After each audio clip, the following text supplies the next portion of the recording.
नमस्कार मित्रांनो, तर लक्ष्मी निवासमध्ये आपल्याला अजून एक नवा ट्विस्ट पाहायला मिळणार आहे.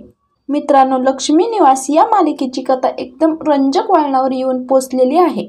येणाऱ्या प्रोमोमध्ये आपल्याला बघायला मिळतं की भावनाला एका मोठ्या निर्णयासाठी बोलावलं जातं आणि तिचं आयुष्य पुन्हा एकदा एका नवीन वळणावर येऊन ठेपतं. सुरुवात होते भावनाच्या बंगल्यावर अचानक आलेल्या एका फोन कॉलपासून. फोन येताच भावना गोंधळून जाते आणि तिने हा फोन आलेला आई वडिलांना सांगितल्यावरती घरात खळबळ माजून जाते. तिच्या आईला याची खूपच काळजी वाटते आणि ती घाबरून म्हणते, बापरे, तुला का बोलवलंय बंगल्यावर? काही प्रॉब्लेम तर झाला नसेल ना? भावनाचा भाऊ तिच्या आईला धीर देत म्हणतो, आई घाबरू नकोस, मी भावना सोबत जातो. काय झालंय ना ते पाहून येतो. भावनाच्या भावाचं बोलणं ऐकून भावनाला जरा धीर येतो आणि भावना तिच्या भावासोबत बंगल्यावर जाते. जेव्हा भावना बंगल्यावर पोहोचते तिथे एक नाट्यमय दृश्य पाहायला मिळतं. वकील साहेब आधीच तिथे पोहोचलेले असतात.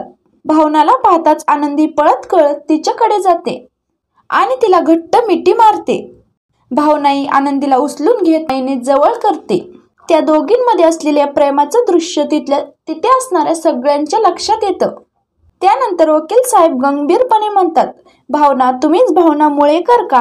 त्यावर भावना उत्तर देते आणि म्हणते, हो, मीच भावना. त्यावर वकील म्हणतात, श्रीकांतरावांनी त्यांच्या वसियतीत तुमचं नाव लिहिलंय. हे ऐकून सगळ्यांनाच खूप मोठा धक्का बसलेला असतो. तिथे उपस्थित असलेले आनंदीचे काका काकू एकमेकांकडे गोंधळलेल्या नजरेने पाहत असतात. ते अजूनही समजून घेण्याचा प्रयत्न करत असतात की नेमकं काय घडलंय. त्यानंतर वकील सांगतात की श्रीकांतरावांनी त्यांच्या वसियतीत असं नमूद केलं आहे की आनंदी 18 वर्षापर्यंत होईपर्यंत तिचा सांभाळ करणाऱ्या व्यक्तीला त्यांच्या प्रॉपर्टीतला अर्धा हिस्सा मिळेल. हे ऐकतात आनंदीच्या काका काकूवरच्या चेहऱ्यावरचा रंग उडूनच जातो. ते शांतपणे वकिलांचं बोलणं ऐकून घेत असतात, पण त्यांच्या डोळ्यातून खूप रागाची भावना दिसते. त्यांना वाटतं की श्रीकांतने हा निर्णय त्यांना डावलून का घेतला असेल. त्यानंतर वकील सांगतात की हेच नव्हे तर श्रीकांतरावांनी त्यांच्या प्रॉपर्टीतील अर्ध्या हिस्स्याबाबतही एक महत्त्वाचा निर्णय घेतलाय.